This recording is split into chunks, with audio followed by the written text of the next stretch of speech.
What's up, my beautiful people? Back again with another daily dose of Reddit Hope and Happy, because right now, the world needs a bit of both.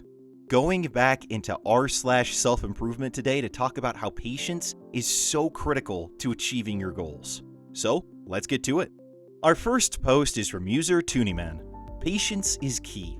Another dose of motivation for those who need it. It's all going to be okay. You're going to smile again without the overarching pain and difficulties you're going through. Take each day at a time, laugh when you can, smile when you can, even if it's momentary. Life can sometimes feel like such a difficult battle. It's tiring, it's vexing, and at times, the hardship seemingly outweighs the benefits. Nonetheless, the core truth of it all is that you are strong. You can handle this. You've already handled it for so long. You can't possibly give up now. The existence of your future self depends on you right now so badly. Sure, you can say that you'll keep going for the sake of other people, but that model is risky. People are inherently unreliable, as many go through their own struggles. That's just the truth. People can't always be there for you as you journey towards the realization that you will take every conceivable measure to be there for yourself. You must learn to be patient with yourself, your growth, and nurture self-care and self-love. This isn't easy for you. Believe me, man, I know. But you have to, because as you move through life, people are going to come and go, and that's probably such a difficult pill to swallow, because you feel like your interactions with people are ever so fleeting. The truth is, that's okay, of course. It's scary, but remember that so many people go through this. People change cities, people move away from home, people change careers, people go back to studying at 40. People chase their talents and passions, which might involve foregoing so many of their past friends. People undergo epiphanies and realizations that hanging around friends who do drugs all the time isn't the best state of mind to be in. People realize they have to pick themselves up from where they've fallen and not simply look to others as a crutch to always lean on. And most importantly, not only people change, but the world is changing at a rate that is inconceivable when you look at the statistics for various metrics since the Industrial Revolution. You have to realize that you are so strong. You have to believe it, because it allows you to know and execute on things that you yourself know deeply that you must do. You're living this life for yourself. Others will come and go. And that's okay, because your existence is also a process of coming into this world and leaving it as well. People are inherently on this journey of life together, and for yourself to function to the best of your abilities, you must patiently learn to be strong for yourself. You have to be able to sit with your thoughts and be content with the fact that you embody this human being who shall do whatever it is within its power to forge a meaningful life. There simply isn't any other way. To subject yourself into mental disrepute is futile. To inflict unnecessary suffering to yourself with drinking and drugs that are only temporary reliefs from the burden of life that you must learn, and more importantly, to know that you have the capacity to learn, to pick up this burden with your own two bare hands. You have to realize the power and vigor that you possess and believe it with every fiber of your being as you move onwards. You are strong, you are capable, and most importantly, you are patient. Be kind to yourself, guys. Take care.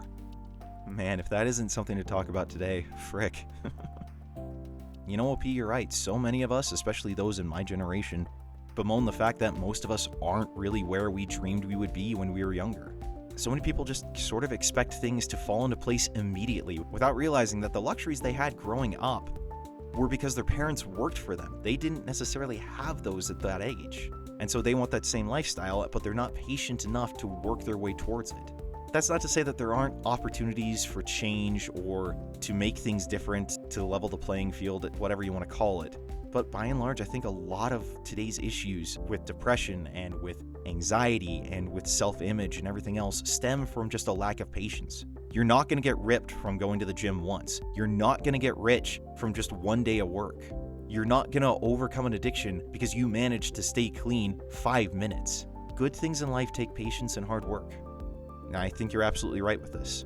So thank you so much for the post, and wherever you're at, I really do wish you the best.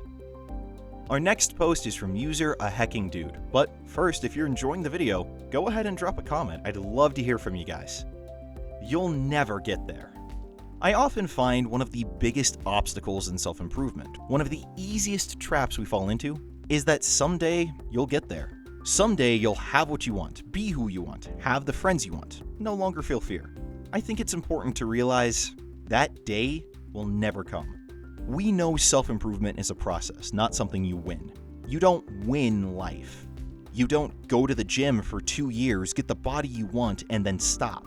No, you keep pushing and you keep learning and you keep growing. Because that's the satisfying part of it all. That's why this subreddit exists. It's when we really are pushing ourselves. Maybe running a mile a month ago for you was putting all your effort in. And that was meaningful because you were growing. But running a mile every day for the next 2 months won't give you that same sense of accomplishment because we keep growing and we keep challenging ourselves. I like to think of this idea as position versus velocity. Your position in life does not determine your happiness. We all know how quickly those who win the lottery or lose a limb are quick to fall back to average levels of happiness, the hedonic treadmill. But our velocity can improve our lives when we are moving and progressing our position forward, when we are in the process of growing, learning, discomfort, and doing what scares us. Just something I've learned over the years. Hope it helps someone. Oh, I'm sure it will, OP, I'm sure it will. I think this ties in well with the first post, though, in that you have to be patient and also realize that once you do hit that goal, once that patience and perseverance is paid off, you can't stay sedentary. You have to keep pushing. Life is a never-ending struggle against the things that are thrown at us. Otherwise, we'd never grow. So thank you so much for the post here, and wherever you're at, I do wish you the best. Our next post is from user Weeds96. Unless you're on your deathbed, it's never too late to make a change. My dad started working in a factory straight out of high school. When he turned 28, he decided to go to tech school for HVAC acoustics testing. He has now been doing that for over 25 years. My mom got an English degree, worthless, and worked daycare for years. In her 30s, she went back to school and got her master's in education and is now a teacher. My grandma smoked for 50 years. She quit when she was 70 years old and is now 73. Ask those close to you and I bet they have a similar story to share. Don't ever think that it's too late to make a change. Just do it. Well, short, sweet, and to the point, but highly accurate. It's never too late to make a change. I mean, let's just take me, for example. I started working in radio right out of college and spent several years in that thinking that that was going to be my ultimate destination. And then one day it was like, no, I want more. And so while not a radical departure, transformed into focusing on voiceover work. And that's since kind of transformed into putting together a YouTube channel. I'm not going to say how old I am, although I am still fairly young, but it is never too late to change. Heck, when my wife was getting her degree, there was a guy in his 50s that was in her class just because he got tired of working sales or whatever he'd been doing and wanted to do something different. There's always new opportunities. Thanks for the reminder. Wherever you're at, OP, I do wish you the best. Our next post is from any video in the self-improvement playlist here on your left, or if you want to see what YouTube thinks would be best for you, click the button on your right. Now you guys stay safe, stay healthy. I will see you all tomorrow. Until then, I'm Exile451. Stay beautiful, people.